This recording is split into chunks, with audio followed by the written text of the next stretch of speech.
siapa yang mengucapkan subhanallah wa bihamdihi 100 kali, maka huttat anhu khatayahu walau kanat mithla zabadil bahri, maka dosa-dosanya seluruhnya akan dihapuskan meskipun sebanyak buih di lautan, dengan mengucapkan subhanallah bihamdi 100 kali.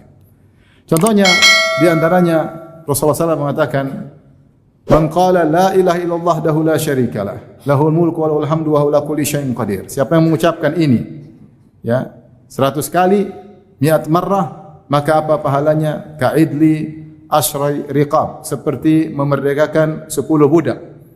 Kita tahu bahwasanya memerdekakan budak zaman dahulu bukan ibadah yang mudah, karena membeli budak mahal, apalagi 10 orang budak dibeli kemudian dimerdekakan.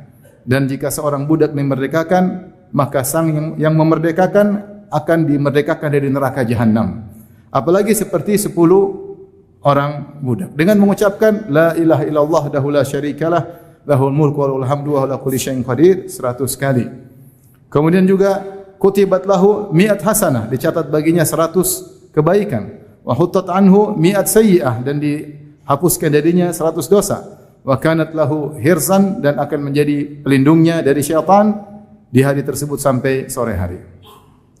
Contoh lagi, dengan berzikir mudah maka seorang akan diridhai oleh Allah Subhanahu wa taala. Dalam hadis kata Rasulullah sallallahu alaihi wasallam, innallaha la yarda 'anil abdi idza akala al-akalah an yahmadahu 'alaiha wa idza syariba syarbah an yahmadahu 'alaiha. Sungguhnya Allah ridha kepada seorang hamba yang ketika dia makan makanan, setelah dia makan dia memuji Allah atas makanan tersebut. Allah ridha kepada hamba tersebut.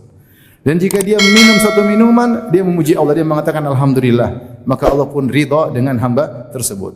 Dengan muji Allah setelah makan, setelah minum, meraih keridhaan Allah Subhanahu wa taala. Kemudian juga misalnya Rasulullah SAW mengatakan, siapa yang mengucapkan subhanallah al-azim wa bihamdihi gurisat lahu nakhlatun fil jannah. Siapa yang mengucapkan subhanallahil azim wa bihamdihi, maka akan ditanamkan bagi dia korma di surga.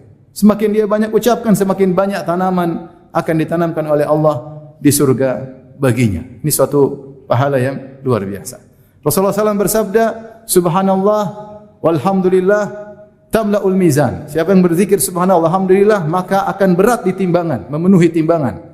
Ya, bahkan dalam riwayat tamla'u ma baina sama'i wal ard, akan memenuhi langit dan bumi pahalanya dengan mengucapkan subhanallah wa bihamdi. Tentu mengucapkannya dengan penuh keyakinan dan penuh penghayatan. Rasulullah SAW juga bersabda, kalimatani habibatani ila rahmani khafifatani ala lisani thaqilatani fil mizani.